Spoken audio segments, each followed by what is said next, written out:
เด้อเด้ออันนี้ที่มาสอนหนังสือออโต้เด้อว่าออโต้ซิฮูบออันนี้มีปลากับมีลิงเด้อมาออโต้ซิฮูบอตัวไหนตัวปลาตัวลิงอันนี้ปลาอันนี้ลิงอันนี้ปลาอ่ะตัวไหนปลา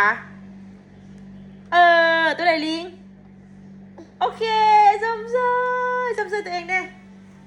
เก่งเทว่าหรือแม่สอนอีกเด้ออ่ะ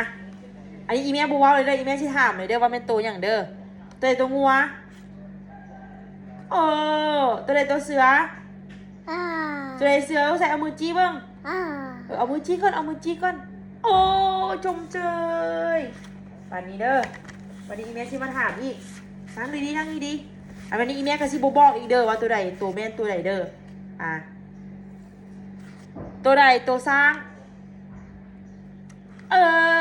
ตัวใดตัวยุงชมเชยเก่งหลายเด้ออีแม่ชิมาถามอีกคำนี้ไม่อย่างเด้อตัวใดจอจอกบุแม่นี่ดอเด็กจอจอกเลยเอาไหมดอเด็กดิโอเคแม่มันเล่นอยู่อีแม่ถามมาโต้คืนนี่เด้อ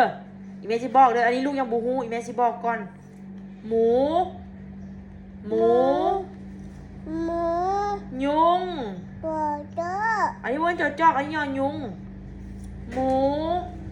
ยุงตัวใดหมูโอเค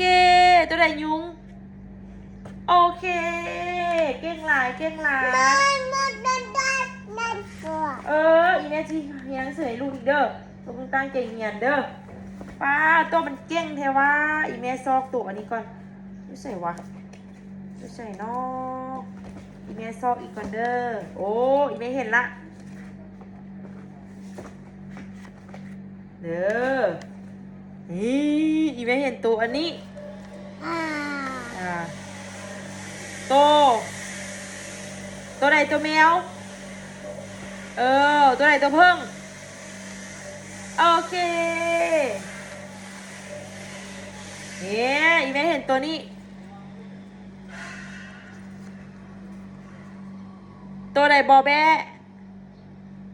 โอเคตัวไหนนอนกโอเคเก่งหลาย